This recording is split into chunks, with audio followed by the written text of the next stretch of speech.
Guys,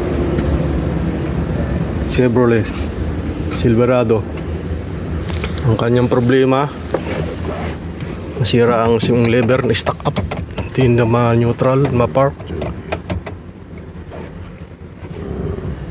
Yan. Nasa loob ang diferensya nito, babaklasin nito, ito sa ilalay yung bila.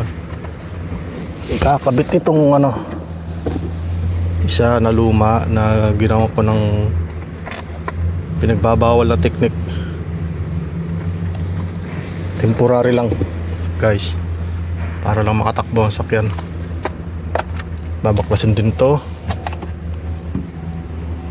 at po yan para mapalitan ng shifting control mechanism.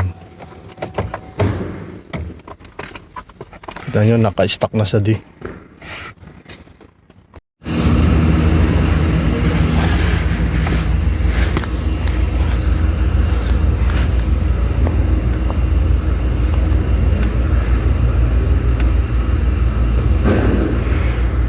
Ito guys, ang diferensyong bushing dito nawasak, sira. Ewan kung nakikita nyo sa camera. Papalitan ng luma na ginawan ko ng remedyo. Ito yung mechanism nya.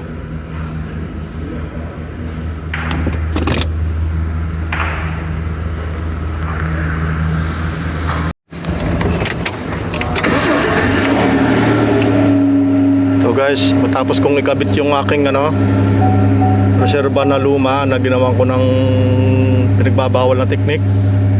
Ito na, titestingin na natin. Yan, nakakambyo na sa hindi na siya stuck up. Yan. Ayos.